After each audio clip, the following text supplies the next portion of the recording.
Hello, my name is Patrick Perez, and I'm here to refute what they have had to say so far.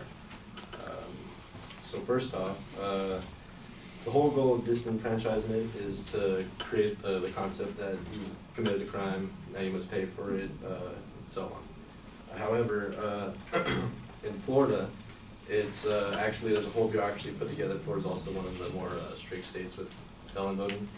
There's a whole bureaucracy put together that just simply deals with the rights and the restoration of these felons, trying to get their rights back to vote, and also those that are getting them removed. This largely pulls from all our tax dollars. I did not get an exact number. There was no exact number. However, it was stated that a large sum of money was put towards such actions. Secondly, Kelly labeled all criminals as untrustworthy. However, I think it's safe to say that the guy who grows weed in his backyard is not as bad as the guy who murdered his whole family. Also, on the topic of felonies, drug abuse violations, which I found on www.schatsanderson.com, the most common felony is drug abuse, with a total of around 2 million violations, not convictions, 2 million violations. Which is a very, very large number, given the number of felonies committed in America on a yearly basis. So a large sum of all these felons aren't people killing, committing fraud, doing very bad things. Most of them are just simple drug charges, and for the most part, they're mostly dropped. Secondly, Kelly said that by having felons vote, we are possibly allowing for policies that, I guess, go for crime. She said they would vote for stuff to make crime legal. However, I've yet to see a policy come up for debate that suggests we should have crime legalized.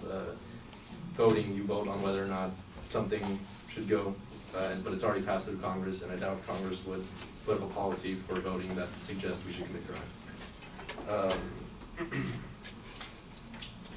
She also said only felons are denied. However,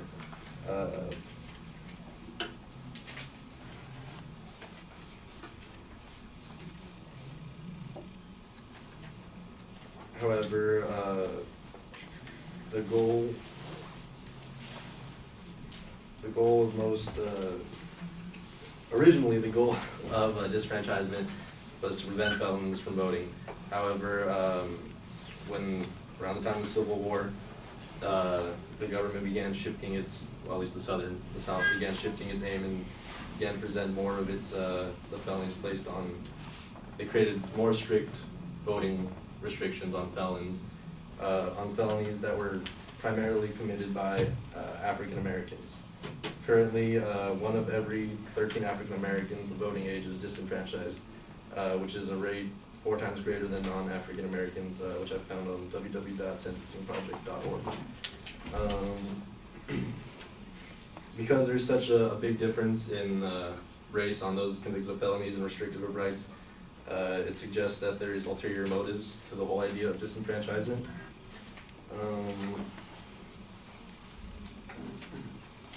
The disenfranchisement has created a large racial divide within the voting privileges.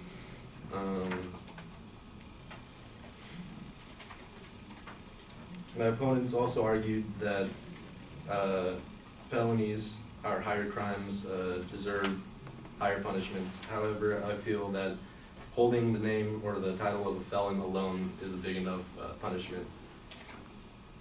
Like Aaron said, whenever you apply for a job, there's a box that says check for criminals, felonies. That alone is pretty much enough to keep you from getting a job. So if you're already taking away your right to vote, you can't get a job, then how are you even going to live in this society? In America, I believe that we should be given a second chance. If you're keeping somebody, if you're taking away all their chance at a second chance, then what's the point of even living if you can't do anything with your life? The whole process of disenfranchisement itself labels felons as the lesser citizens, which creates a divide within our society, creating inequality and imbalance.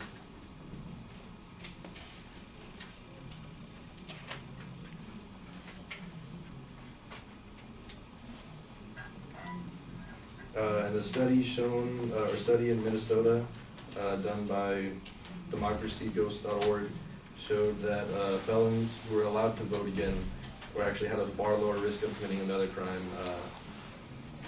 than those that were denied the right to vote completely after committing a crime. They also said those that are, they argued that felonies, or those convicted of a felony, shouldn't be allowed to vote because they're untrustworthy.